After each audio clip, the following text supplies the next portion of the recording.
Hey guys, this is Aegis, and this is game 4 between UC Davis and UC Berkeley. Over here we have Ruxin, the orange Zerg player. He's going to be playing for UC Davis, and his opponent is going to be M&M Dale, and they have spawned in close air positions, so that means they will have map hacks on for the beginning of this game, and essentially the person who builds the spawning pool first will be at a disadvantage, and Ruxin is going to be getting out more drones.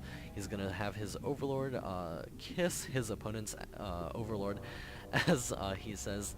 Dale seems pretty happy about that, so I guess these Overlords do have a possibility of a future with each other. Ruxin saying that it is hot. I don't know.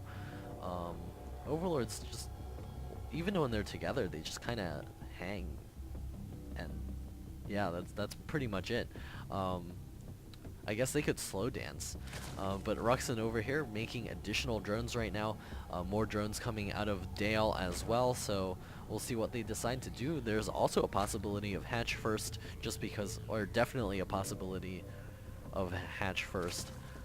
Not just a possibility, it's gonna be a hatch first. There's that drone headed out. No, it's gonna be scouting. That's really strange.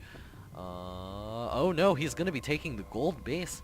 Ruxin wants to get a nice leg up at the beginning of this game, and if M&M Dale does not spot this, he's grabbing his expansion down at the low ground. This is the traditional way to play this out, and he could be in store for a really big Zergling bust with not making too many drones just because of those gold minerals.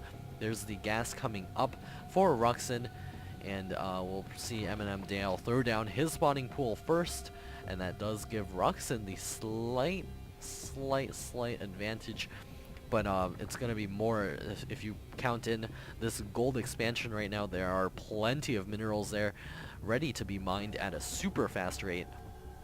Dale also throwing up an extractor of his own, going to be going after some speedlings for the beginning of this game, and I think Dale, he still is not. There it is. He's scouted the gold expansion. He's going to have to try to take that out early in the game, or else he's going to be so far behind when those drones hit that expansion. Dale's spawning pool is about to finish. Wouldn't be surprised to see a couple of those Zerglings pop out to try to take out that expansion, and all of the drones from Ruxin are transferring over to the gold base, and they arrive just on time. They're gonna forego their regular minerals. No, it looks like they will bounce back, mine some gold minerals now, and let's take a look at the income tab.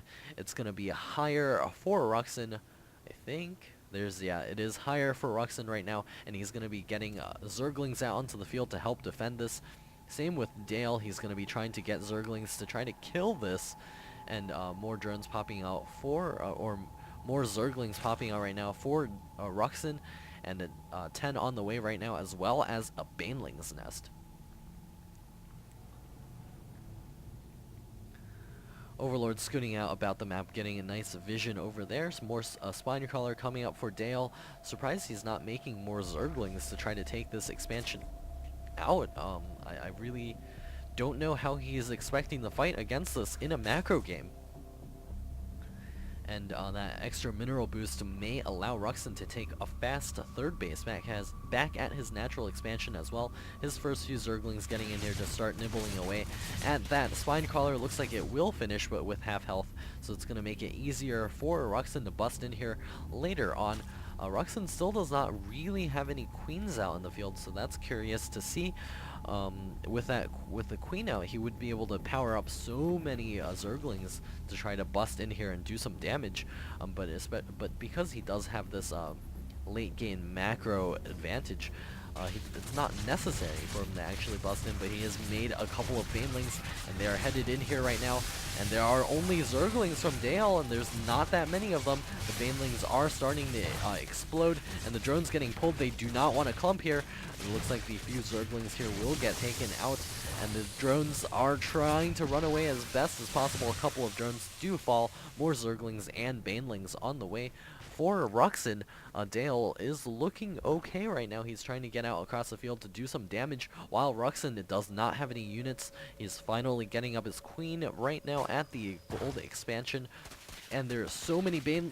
Oh my goodness, there's one hit. I was gonna say so many Zerglings, but there's the Baneling hit killing off most of them for Dale, so those don't exist anymore, and Ruxin is going to be able to try to push in here, take out this hatch, maybe even a Queen as well. There's another Baneling trying to run in here to do some damage. Looks like it will get into the main, but it does get picked off. And the Zergling's getting into the main, going to be cleaning up a couple of those drones. Dale is in such a bad position. He's trying to get roaches out in the field, but this is not going to be good enough. All of the drones, essentially all of the drones, have been killed off. He only has 4 remaining, down to Brood War levels and 3 sub-Brood War levels. And there's 2 roaches as well. Dale's essentially dead. There's a couple of Zerglings going to be doing some breakdancing over here for Ruxin. Looks like he's going to be able to take this game shortly for UC Davis, and this game is won by UC Davis. And Davis takes it 3-1 against UC Berkeley. Interesting result, seeing as Berkeley is the school with the StarCraft class. So Davis showing us what they are made of. And of course, this is Aegis, casting these collegiate Star League games. Check them out, cstarleague.com. And of course, please subscribe. And I'll see you guys next time.